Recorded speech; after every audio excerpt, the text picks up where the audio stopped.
Hello, I'm Rory McKiernan and welcome to the Love and Courage podcast. Love and Courage is independent media for social change, featuring conversations with people who are shining a big light in our world today. This podcast is made possible because of listeners, supporters, donors and patrons like you. I'd really appreciate it if you could take a minute just to spread the word online and wherever you can, and to chip in and maybe become a patron, partner or sponsor. You can find out more about this at loveandcourage.org.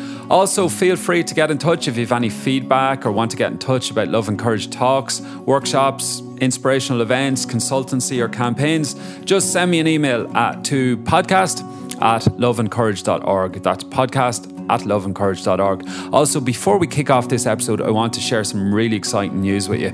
My wife Susan, otherwise known as Susie Q, has just launched her music career and has released a stunning debut track and music video that shares a really important and powerful message for our world right now. The video for her song Home is a response to the global refugee crisis. It offers an important reminder that we are all one on this beautiful planet that we call home.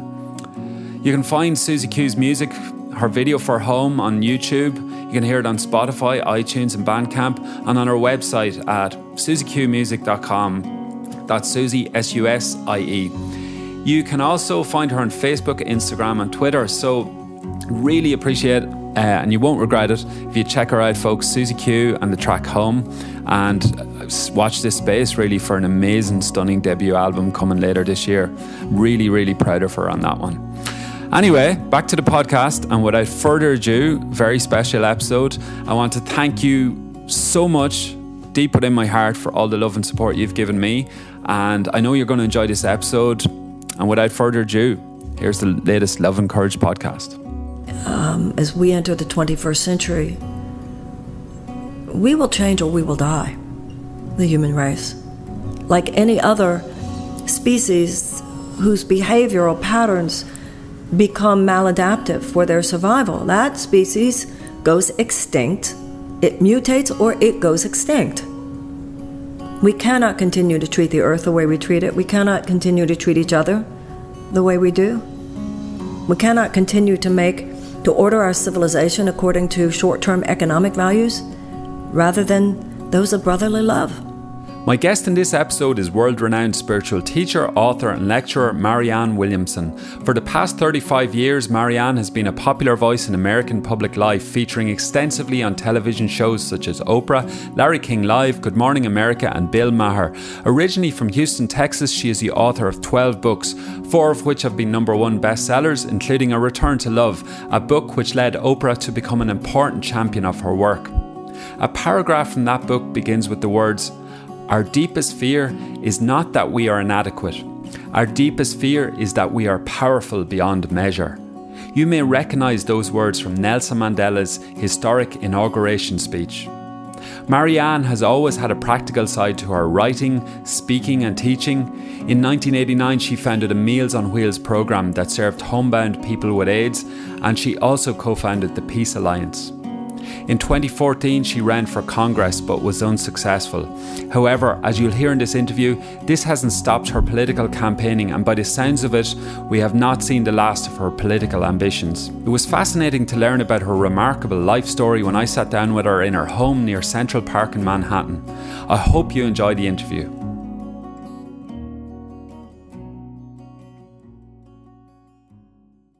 Marianne, thank you so much for joining me on the Love and Courage podcast. We're deep in central Manhattan, and it is not a place I would have expected to be connecting with you, but we're across the road from a church, and we're across the road from really industry and capitalism and the heart of it. And I want to know how you ended up here. Well, we're also right across the street from Trump Tower, so...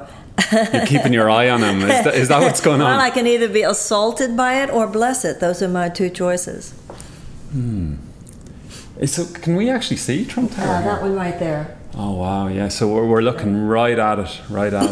And yeah, it's hard to come to New York or indeed the US these days and not think about Trump, but he is not what defines the US by any means. And a lot of your work has been shining a light on the good of the United States, the heart and soul, the people of the United States. Can you tell me how you've got started in this work, really, in the early days? Well, first of all, thank you for what you said. And I think millions of Americans are gratified to know how many people like yourself realize that our current politics does not express the face that many of us think is the true better angel of our nature. So how I got started, I started reading A Course in Miracles decades ago when I was in my 20s. I had always had an interest in religion, philosophy, higher minds, both East and West, esoteric and traditional. So A Course in Miracles has become for me my own personal path, a psychological training based on universal spiritual themes. And then I simply began talking about the Course because I wanted to. I didn't think of it in terms of a career because at that time, this career niche did not exist. So I feel I've been very blessed and very privileged to be able to have a full-time career in which my speaking and writing about these things that I care about so passionately can be mine. That can't have always been easy, because any form of trailblazing or paving a new path involves breaking down barriers. Or for you, has there been a flow? There's been, particularly earlier, a lot of mockery for exactly the reason that you said.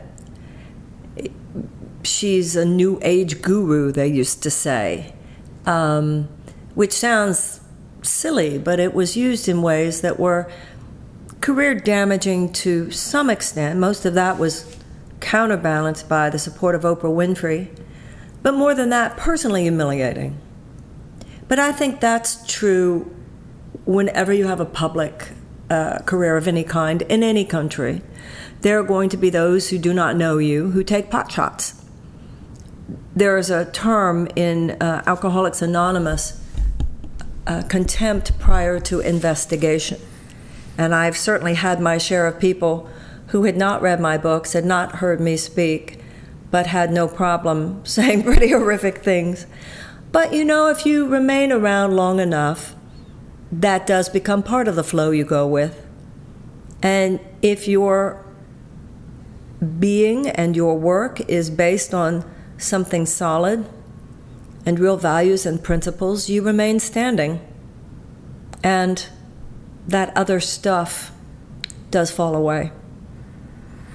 Is there an element of being initiated in the fire of criticism where you have to walk through the cauldron almost? I think that's true with any initiatory experience. That might be an initiation that was personal embarrassment in a public career, but it might also be a personal drama such as heartbreak, divorce. There could be failure in your business that's private but not public, financial devastation. It could be pain around a child. It could be your own addiction. It could be suffering through a painful, critical illness. Any situation. The form is not so much what matters. Any situation, though, that burns you and makes you, because of it, burn through all that is false to get to the truth of who you are, absolutely hones you. You know, the cliche, if it doesn't kill you, it makes you better. There's some deep truth there. In every situation that is painful, that is initiatory in that sense, there's a deep decision that the soul makes. Will I be victim or victor here? And we're living at a time right now where the kind of strength that is called for from all of us in order to create together a resonant field of possibility whereby we adequately address the challenges of this time in history. I can't imagine anyone having the musculature, the strength, the fortitude, the conviction necessary at this time who hadn't taken our own blows, taken our hits, and lived through them and grown through them and come out on the other side a better person. And how much of your own journey has been gendered in the leadership dynamic? Because you're unique amongst many teachers and activists in your own journey as being a woman in the early days. Professionally, I think my trials have been in many ways gender-based. Yeah. But what is that, compared to what women in some societies have to go through? I'm aware of that, so I'm not playing any violins here. I'm just answering honestly.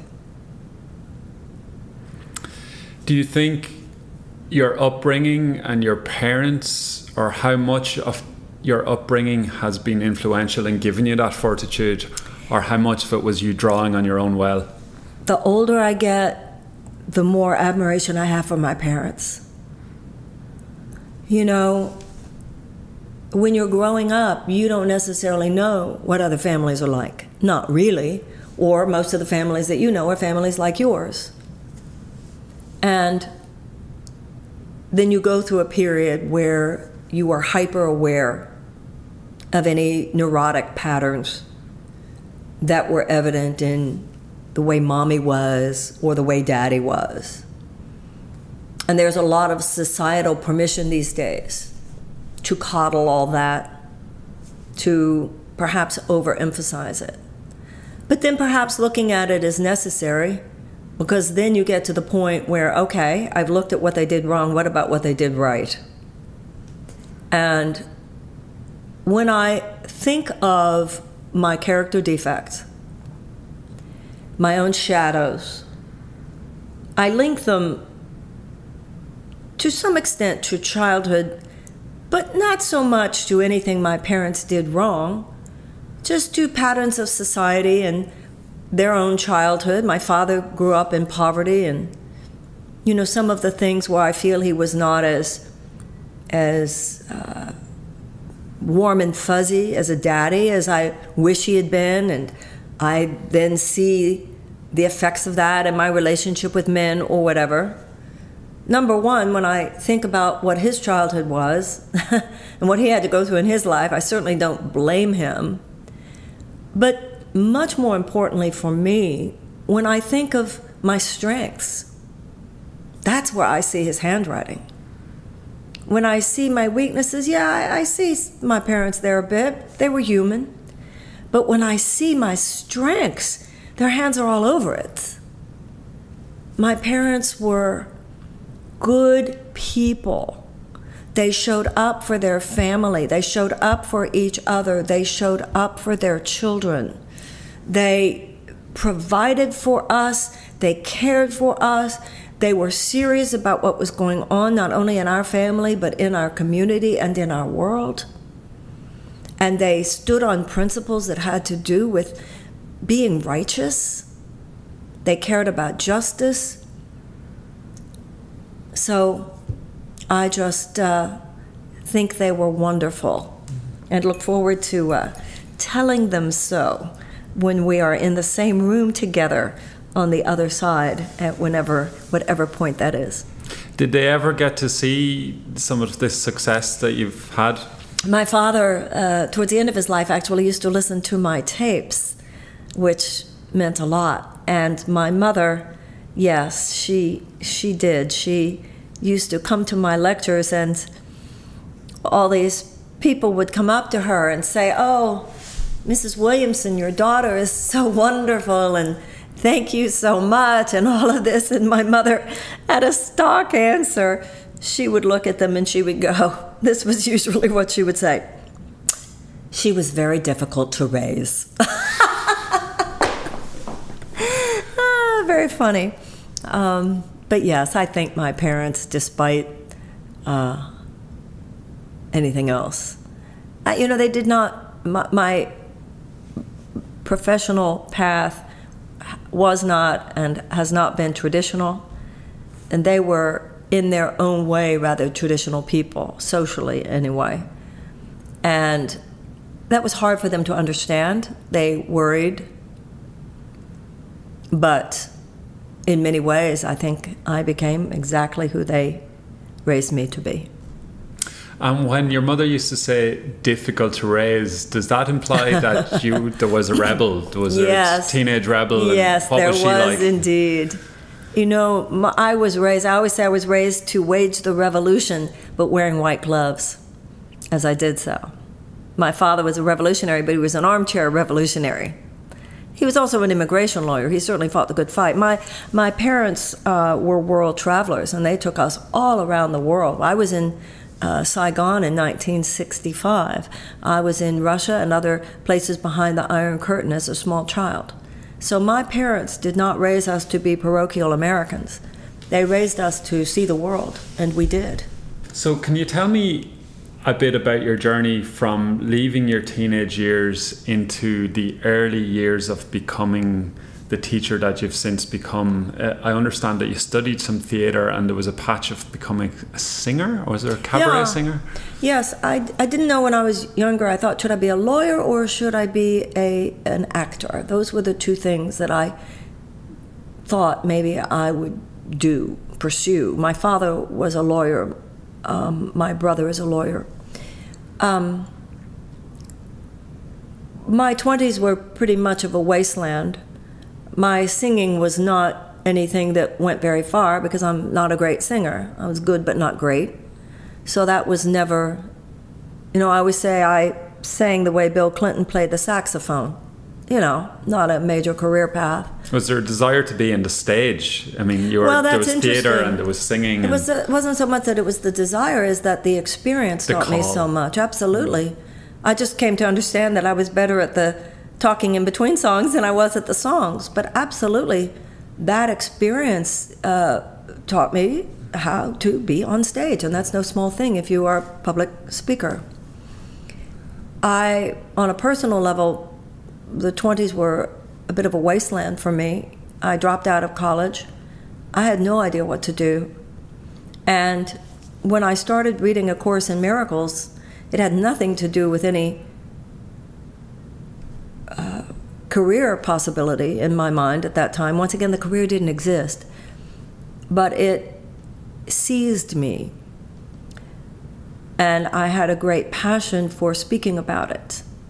And I had a sense that I had a calling to do that, although there was no sense, once again, that would be a way I ever made a living.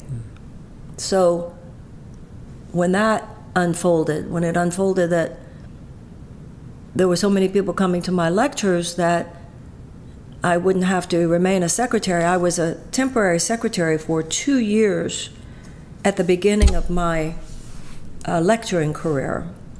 That's why I never understand when people say, I quit my job to follow my dream. What is that? You follow your dream, and if you can't pay the bills, you also get a job. I mean, using metaphysics as an excuse for not living in full integrity with the demands of your life circumstances always seems odd to me.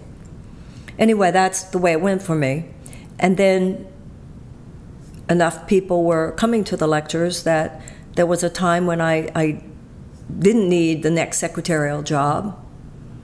And then my first book was published in 1992. I started lecturing in 1983. My book came out in 1992, but I had sold the book for a book advance in 1988. So, when that occurred, 5 years into my lecturing career, I was able to do my writing and my speaking full time. And can you tell me about how you first came into contact with the Course in Miracles? And was it a particular person, or did you read about it somewhere? I was living here in New York City, and the man who was my boyfriend at the time, we had moved back here from San Francisco, and we went to a party at someone's house. This was, I believe, in 77. I believe it was 1977. And I saw the Course in Miracles. I just picked it up. And there's no author listed on the front. And I opened up to the introduction, and it said, "This is a Course in Miracles. It is a required course." I thought that was so odd. And then I looked, what book describes itself as required reading? And then I looked at the front of the book, and there's no author there. the whole thing just intrigued me. But I flipped through the pages, I saw all the very traditional Christian language. And because I'm Jewish, I had a reticence.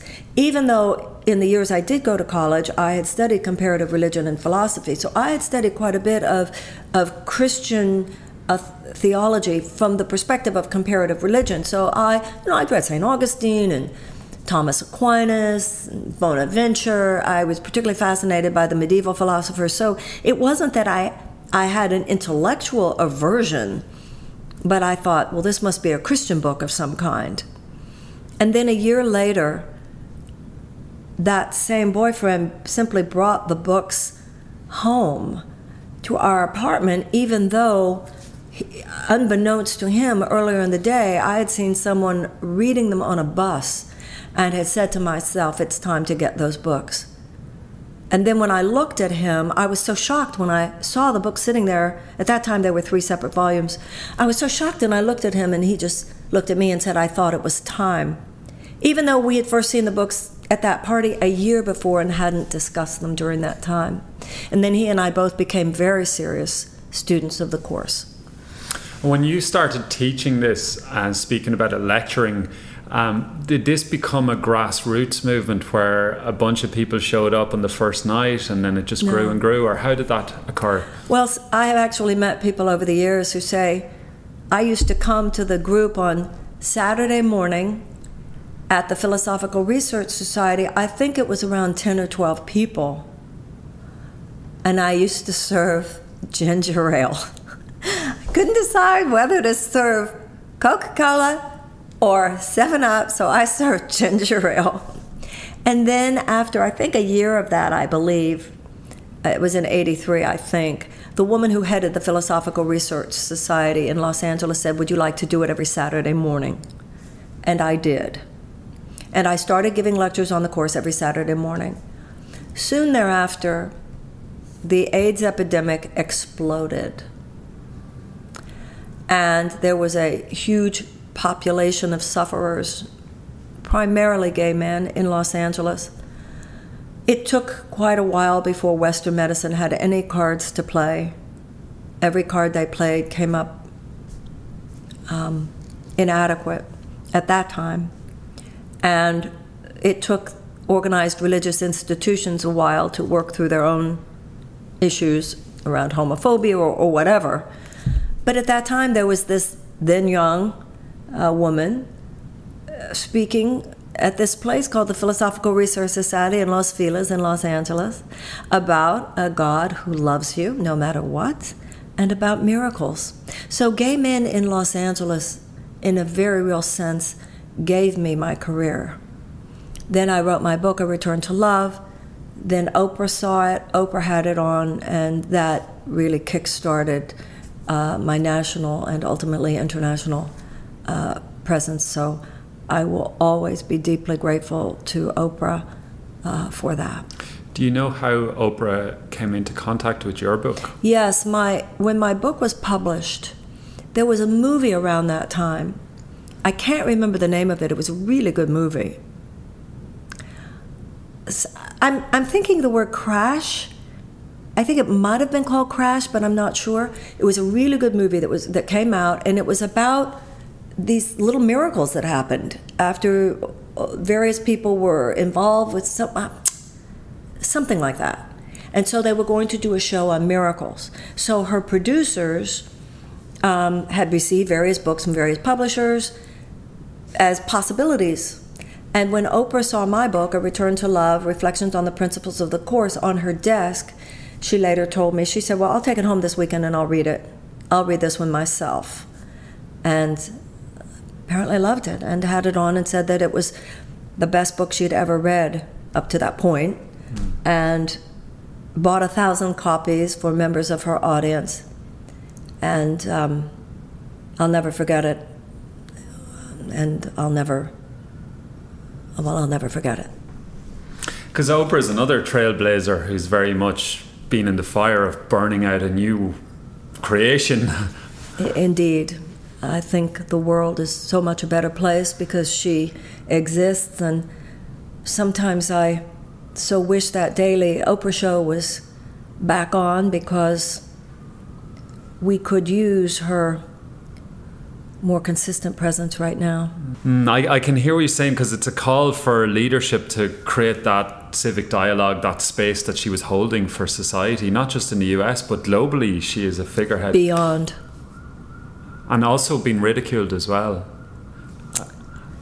Maybe that's also a gendered thing. I've seen and I've heard Oprah not be taken seriously, and then I know how influential she's been in so many other people's lives. Well, the kind of people who don't take the influence of an Oprah Winfrey seriously are the kind of people whose consciousness, weaknesses, and limitations are now being exposed for what they are, which is inadequate to the task of answering the challenges of this moment.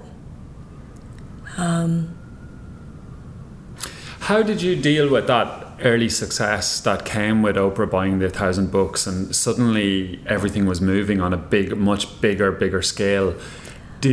Were you ready for that? No, I was not. I handled it somewhat unwisely. She offered me a television show at that time, and I stupidly said no. I thought it was just too much, and I didn't take the time to be prayerful and reflective and discuss it with her. So that was a big mistake. Why did you say no? Just was it fear? Fear. And for years I've wondered. She took me to the Bel Air Hotel in Los Angeles, and she had all the major players in her organization with her, and she told me, I want to produce a television show, you doing this? And I was too naive and inexperienced to understand what that meant. That Oprah Winfrey flew here, got a conference room at the Bel Air Hotel, the head honchos in her organization, she's offering you a show. And it just blew out my circuits. I didn't know, I didn't understand, and it just seemed, if what was so disappointing for me for so many years is if I'd simply practiced what I preached. If I had simply said to her, may I have the weekend to pray about this, to think about this? Could we discuss it further on the phone? Could I ask you questions? I just thought it would be taking me away from the baseline spirituality of my message, which, of course, in Oprah's hands, it would never have done. That's the thing. God delivered really such an angel. I realized that in retrospect, and I think I still carry disappointment. That was a big professional mistake. It was a big personal mistake. And an example of where fear should never be depended upon to guide you. Yet things have worked out very well. So maybe it was the right decision, even though it was a messy decision. No, I don't think it was the right decision, and things have certainly worked out. But I don't think you can compare the career that I have had to the kind of influence I might have had I said yes to her that day. So when the universe comes knocking in the form of Oprah or any other thing, it's really like seize it. The Course in Miracles does say that if you deflect a miracle, and I do think I deflected a miracle that day, the miracle that you might have had is, in the words of the Course, held in trust for you until you are ready to receive it. I atoned for what I came to perceive as my error, and different opportunities came my way, some of which I seized and a couple of which I did not. But I do believe, as you were saying, that if your heart is in the right place and you are doing the work that you have been assigned to do inwardly, that the effects of that love are maximal, and the form that what the Course calls your ministry takes, and all the physical circumstances surrounding it are not what ultimately matter. Talk to me about that early success then, where things really did start moving, and you say that you weren't particularly ready for it when it did come. Well, first of all, that I turned down that particular opportunity. I also was, like many people, when my first book came out, and I was commercially successful with that book in a way that I had never even imagined, I was somewhat naive, and like many people who make money all of a sudden rather than gradually, spent far too much of it over the years. Did not, you see a certain amount of money and you go, yippee, I can buy a house or whatever. And, you're a little naive because after taxes and needs to save and everything, it's not nearly as much money as you think it is. So I look back at such things with a far more sober eye, not sober as in drugs and alcohol, they were not involved, but just emotionally sober. But I think that that's very typical of people who have success of some kind in a worldly sense that came quickly rather than gradually. So most of the mistakes I made were pretty garden variety. Oh, were you a young mother around this stage? My daughter was born in 1990, and Return to Love came out, was published in 1992. So I was in the middle of writing it when she was born. When she was born. And how was motherhood being am I right in saying you were a single mother? Yeah. So that was an additional load to carry. Yep. But look at most single mothers. I don't think that and look at most mothers. I mean, they're made of tough stuff. One person's circumstances aren't special. Yeah, you rise to the occasion. And everybody has circumstances and vicissitudes of circumstances. And I've always been surrounded. I've always had great friends, even though I've always had certainly my share of detractors. The detractors, of course, come when you become more successful. That's when before then, it's like, isn't she wonderful? After that, the same voices are into, who does she think she is? Well, you're the same person. But when you weren't having any commercial success around it, it was, oh, isn't she wonderful? After you have some commercial success around it, who does she think she is? And particularly if you're a woman. And then with me, if I get upset in the office and it's a man, he's passionate and uses colorful language, and if it's a woman, she's unhinged and a horrible, demonic, dramatic drama. I've seen it all. Does that get easier? The detractors and the critiques? It doesn't, because who wants to be embarrassed? Who wants to have either lies spread about them or a story told that's 50 times what it was. Although that does make you try to grow, because if what somebody said about you was only 10% correct, it's certainly motivation to try to correct that 10% where you were off. I'll give you that. And in your experience of success and becoming somewhat famous, where does the ego come into that? Well, the ego comes in that even the way you're defining success, it's not the way I do. I mean, I've had books that were less successful that I thought were better books than some of the others that were more successful. You can't live... I don't want to live with one foot in each world. I'm very clear where I'm grounded. So I don't wake up. If you take too seriously the good stuff, then it's inevitable that you're going to take too seriously the bad stuff. If you take too seriously people who think you're so great, then you're going to also have to take it too seriously people who think you're terrible. If you're going to get too excited about money that came in today, you're going to get too depressed about the fact that today you don't have any. The Course in Miracles, or any serious spiritual path, is about detaching from overemphasis on any of those worldly circumstances. So to me, I define success by how well I'm doing today. Am I the person God would have me be today? Did I rise to the occasion today? Whatever circumstances I'm in, am I the woman that I want to be? How's my integrity? How's my impeccability? How's my compassion? How's my word? How's my living my guidance? How's my love? How's my positivity? How's my prayerfulness? How's my mercy? has my forgiveness. Those are the things that, to me, make a successful life.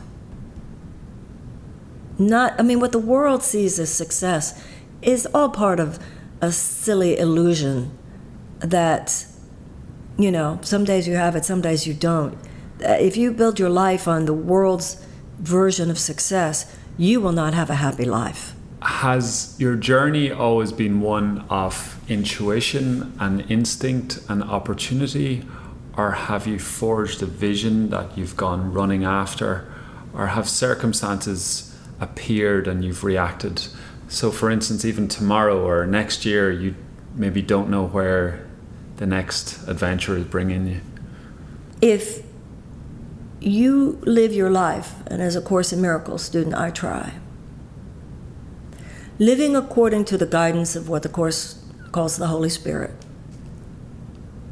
you seek to do God's will. The Course in Miracles says we are to wake up every morning and say, where would you have me go? What would you have me do? What would you have me say, and to whom? Now, sometimes it looks to other people like you're forging something new. But to you, you're just following guidance.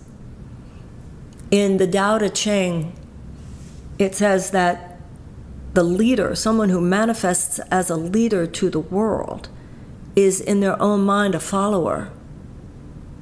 You're following an inner light. You're following the star on the horizon. And other people say you're seizing and forging a new vision. If it's just your vision, that's self-will and ego. But if you are following the guidance of the Holy Spirit, you by definition will be rebellious, because love repudiates the fear that dominates the consciousness of humanity, particularly today.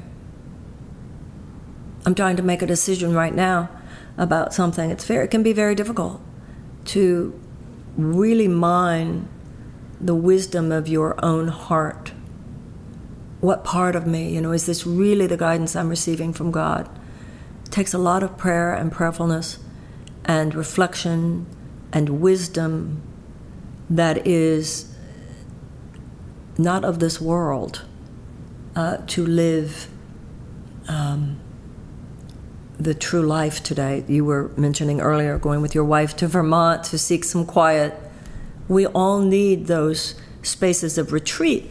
Although, like you said, you can be, I'm here in the middle of Manhattan, but here in this apartment, I can cultivate that peace if I do so through prayer and meditation. And you can be in Vermont and have a lot of ego. You know what I'm saying? Absolutely. I do think that there are physical environments that support our deeper wisdom.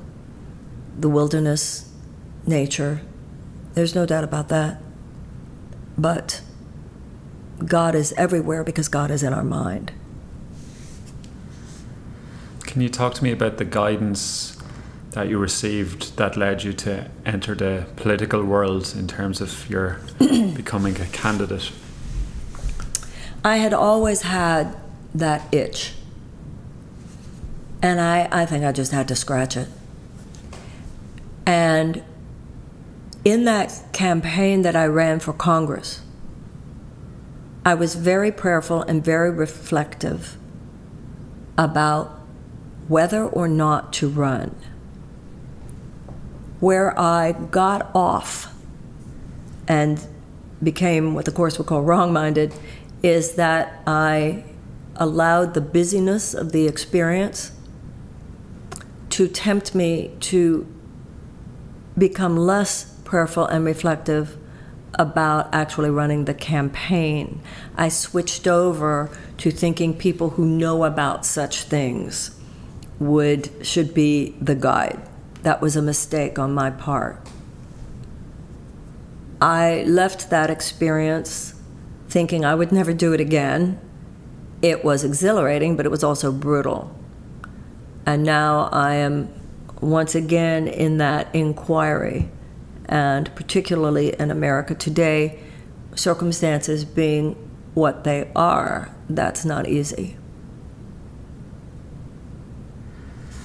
I think there's that challenge for how do we call forth new leaders in so many facets of life, whether it be community leadership or spiritual leadership. But certainly I see amongst many people I know some great potential political leaders, but many won't get involved in the system as we know it. And so the question therefore is, can we change it from the outside, or do we need people to spring forward into it? And it seems to me that we do. So how do we nurture new candidates, and what are some of the takeaways that you got out of your experience in encouraging others perhaps? It's a huge question. My experience leads me to believe that there is nothing like an actual political campaign to provide the platform for that conversation. There is a limit to what you can do from the outside. There simply is. On the other hand, in some situations, if you do run for office, the corruption of that system eats you alive and actually makes it less rather than more probable that you can share the message you want to share. So then your mind goes to, well, then stay on the outside, but then you realize, okay, you can share the most pure message in the world. How good will it ultimately be if it's only on the outside? And then you go, well, it will help prepare other candidates, but at what point are those candidates going to have the courage to do it? So believe me, I'm spending all day, every day, asking myself those questions right now. Can you talk to me about the experience of being in the US since Trump has been elected? To use his expression, sad. Every day more sad. For those of us who did not support the president and worried about him, he is not as bad as we expected. He is far worse. As I speak to you, we had a terrible experience, as I'm sure you know, here in the United States with neo-Nazis and white supremacists sort of invading Charlottesville, Virginia. Europeans are far more aware because it was on your soil. When here in the United States, Jews and African Americans, along with Europeans, know when an image is chilling. Jews because we were brought up with it, African Americans because they were brought up with it, and Europeans because you saw it. Too many Americans, it seems, fail to recognize the dangers of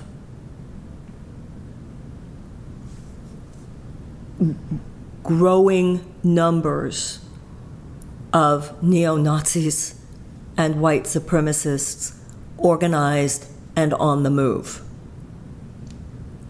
The president's failure to immediately denounce the white supremacists and the KKK, yes, and then the neo-Nazis, was fortunately, so fortunately met with great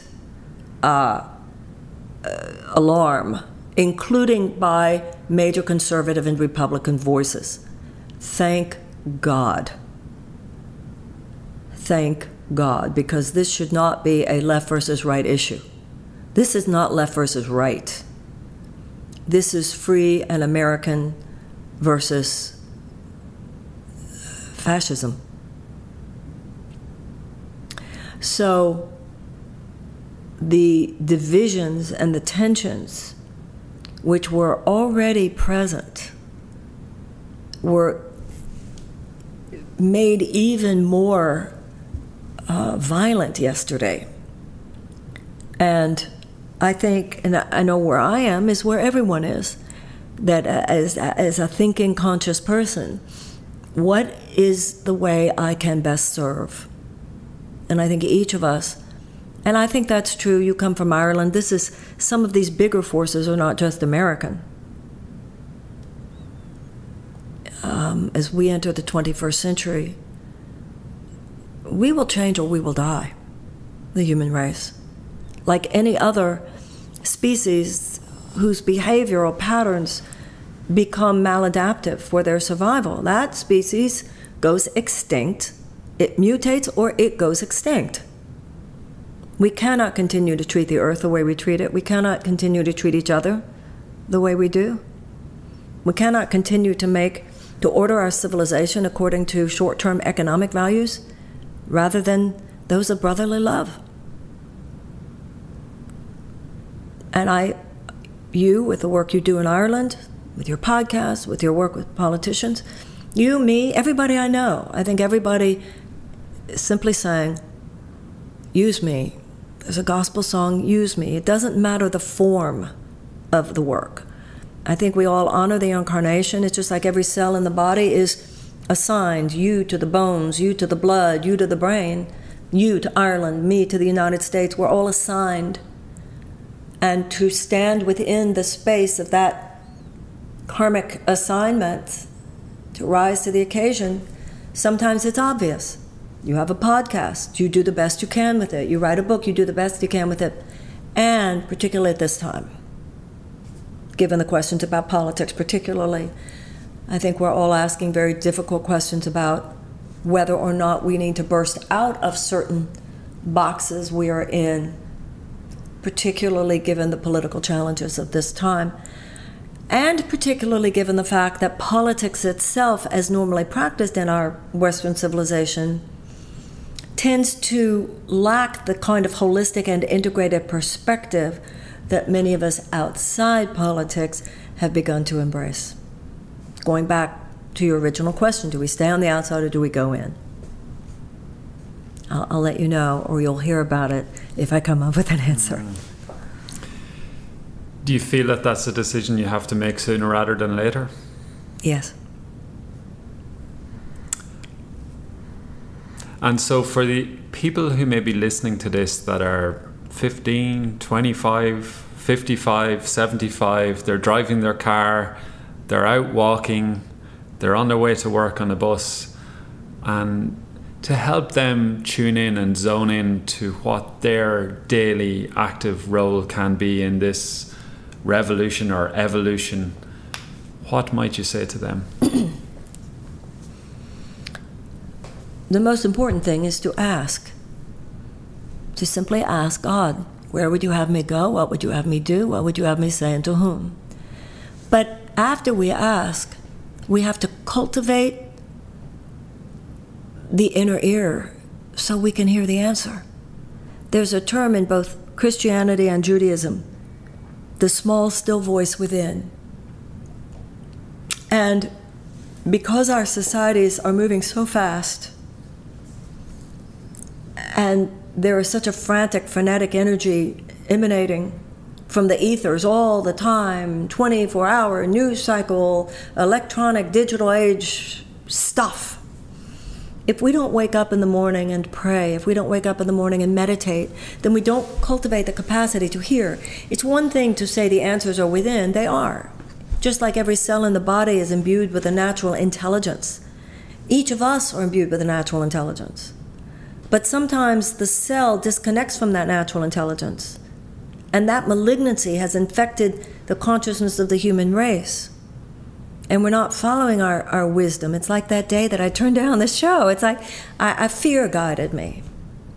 So now our capacity to meditate, our willingness to meditate, our willingness to pray, our willingness, whether through, in my case, A Course in Miracles or any other serious spiritual path, to cultivate that strength is extremely important, because without it, we won't, each of us, know what it is we're supposed to do. And even more importantly, we need to do that in order to experience the alchemical transformation, so that even if we do know what to do, we'll be the people we need to do it.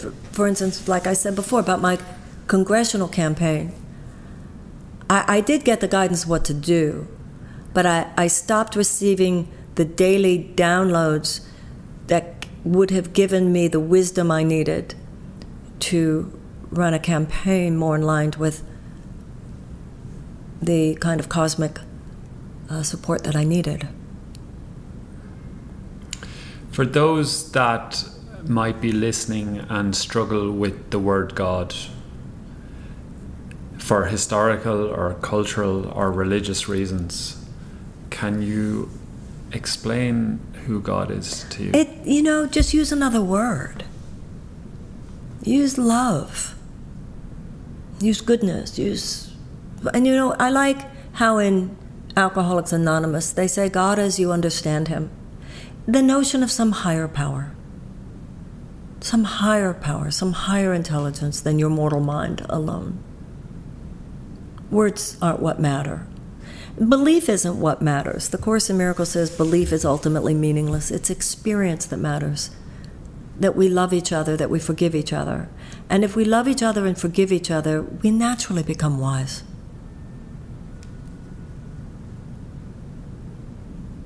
Marianne, it's been an absolute pleasure talking to you. Thank you. It's been a pleasure talking to you as well. Thank you so much. Thank you.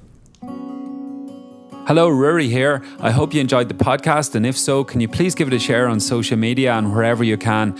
There are lots more great interviews in the archive, so check them out if you get a chance, and stay tuned for some more great conversations coming soon. If you want to help sustain and grow the podcast and become part of the Love and Courage community, you can contribute and get in touch via loveandcourage.org. You can email me podcast@loveandcourage.org and find me on Twitter @loveandcourage. Also, once again, don't forget to check out Susie Q's music and the music video for her track Home, which you can find on YouTube, or her website susieqmusic.com. That's SUSIE music.com, susieqmusic.com. Her stunning debut album will be released later in 2018, and as I said earlier, I'm really proud of her. It's a stunning piece of work. I'm biased, but you'll find out when you listen. Thanks again, folks. Thanks for all your love and support. It really is appreciated. Here's to you and to your courageous journey in the world.